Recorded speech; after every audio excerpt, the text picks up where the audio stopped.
Hello, welcome to your first virtual lesson. So today we're going to talk about how to listen to music. Now I'm fully aware that you guys probably listen to music all the time, all day, every day. But I'm talking about listening to music that maybe it's not the music that you chose to listen to, but maybe I'm forcing you to listen to it against your will. So how do we listen to that music that maybe we don't really like? All right, the first question we're going to ask ourselves is where? Where is this music from? Where am I hearing this music? Where does this music take me? So first, where is it from? Knowing kind of the area it's from, especially if it's like classical music, knowing where it's from can help us figure out what the style of the music is. Where am I when I'm hearing this? Am I in a very loud space? Am I in a very quiet space? Am I in a comfortable place? Am I in a place that I am unfamiliar with? And then where does it take me? What image is it kind of creating inside my brain for me? Next question we can ask ourselves is when? When was this music made? Is it really old? Does it have old instruments that we don't use anymore? Or is it really new and does it use like electronic instruments? That's definitely going to change our opinion of hearing it if it's something that we're not familiar with or if it's something that's kind of like brand new to our ear. Next, let's ask why. Why was it being created? Why am I listening to it? So why is it being created could turn a song that maybe we don't really like into a song that we can like appreciate. And maybe knowing why the composer composed it can really change our opinion of it. Also, why am I listening to it? Is it something that I chose to listen to? Is it something that someone told me to listen to? Is it something that somebody else likes and like get my opinion of it? So why am I listening to this music? Last, I'm going to ask you how. How is this music being used? So is it being used as a TV commercial? Is it being used in a movie soundtrack? Is it a live concert? Is it something I'm hearing on the radio? So how is it being used? And how does it make me feel? Does it make me feel happy? Does it make me feel sad? Does it make me feel angry? How is it being used? And also, how is it being created? Is this a live recording that I'm listening to? Am I hearing it live actually? Like, how am I listening to it? Is it being played in front of me? And how did they record it? Is it on a record? Is it on a digital copy? That kind of thing. So how? Lots of hows there. So now we have so many questions to ask ourselves as we're listening to this music. Some of them can't be answered by just listening. Some of them require a little bit of research. Like, why did the composer create that? When was this music made? What instruments am I hearing? Other questions like, how does it make me feel? Or what image does it portray in my mind? Those are things that can definitely be answered by just listening to the music. So in the Google Classroom, I have a form, or a sheet, a document. It is called Listening to Music, and it does give you some simple steps. So on the second page it says listening to music, and there's a couple things that we're going to listen for. There are 5. So we're going to listen to the melody. Melody is like the thing that you would sing along to. It's the melody. We're going to listen to the texture. Is it just kind of like one instrument? Is it very thin texture? Or are there a lot of things going on to listen to? And that's a much thicker texture. The rhythm, we're going to be listening to the beat. So how long or short the sounds last and that kind of thing. Dynamics, so the louds and the quiets. And then timbre, and it looks like timbre, but it's pronounced timbre. And timbre is kind of like the tone quality. Like, is it smooth and luxurious sounding, or is it kind of like harsh and in your face, or even playful and light? Those are all kind of timbre things. So we have melody, texture, rhythm, dynamic, and timbre. So what we're going to do now is we're going to listen to a piece of music together. This is Beethoven's Symphony No. 7. This is the second movement. This is the Allegretto. Allegretto is just a tempo, and that kind of means slow, but just like a little bit fast. So not a fast song, definitely, which you'll hear once it starts.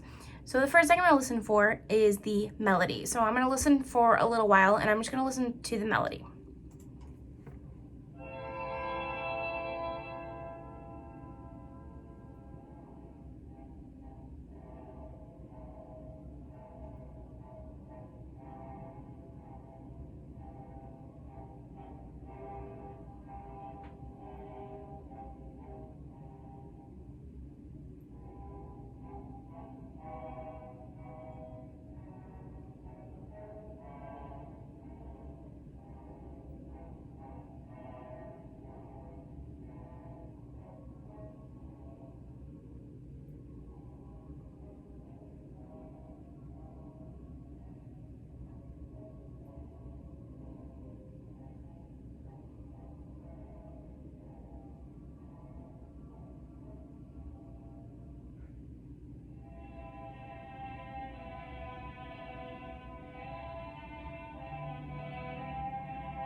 Okay, so as I was listening for the melody, I was hearing that it was very repetitive.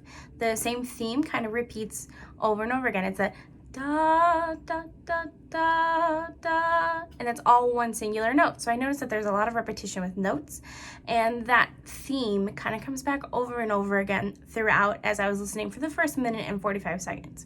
So that was the melody. I also noticed that it was it was a slower melody.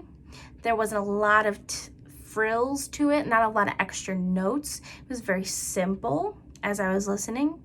I noticed that he went kind of between, and this is kind of sneaking ahead, but kind of like a short note and then a long note. So bum, bum, bum, bum, bum. And then later on it was la, la, la, la, la. So he definitely played around with some of that style things. So if you want to go back and listen to that section again, you are more than welcome to, but I'm going to actually move on and start talking about texture. That's the next thing. I've already listened to the song again, so texture-wise, there weren't a lot of harmonies happening. I couldn't hear a lot of different notes going on at the same time. It seemed like most of the orchestra was moving in the same direction. They were all playing a very similar line. There were harmonies, but there wasn't a lot of harmony or a lot of counterpoint, meaning different melodies being played on top of each other. It was very simplistic.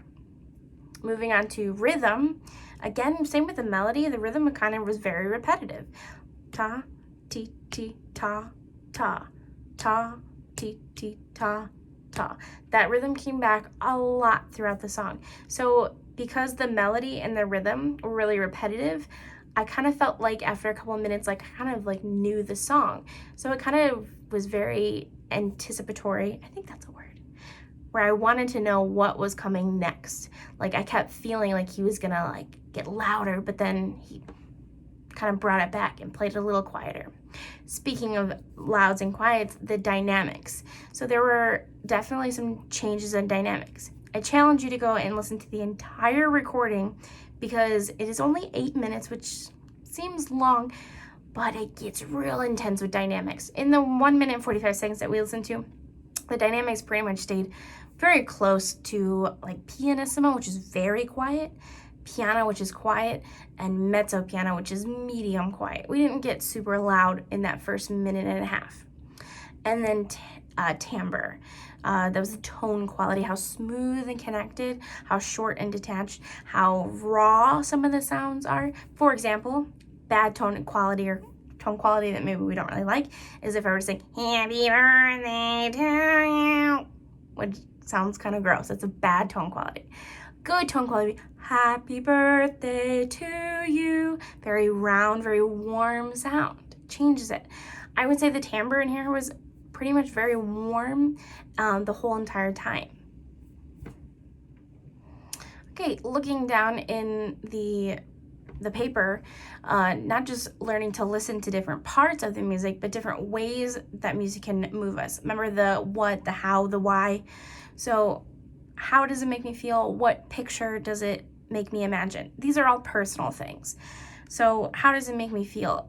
For me, it kind of makes me feel calm, but at the same time kind of like anxious, because the music is very calm, but it kind of, I feel like it wants to lead me somewhere, but it's never getting there. But again, if you listen to the whole song, he definitely like throws down. The how does it make me feel? I think I just said that. Or what does it make me feel? What image am I kind of imagining in my head? For me personally, I think it makes me think of like winter. So it's kind of like the first snowfall. It's like it's starting to get cold. And then maybe the winter kind of takes like a blizzard turn and things starts to get a little crazy, which again, if you listen to the whole song, you'll hear it. So what do you think? What does it kind of sound like to you? So there you go. How to listen to music. Enjoy Beethoven's Symphony No. 7, Movement No. 2.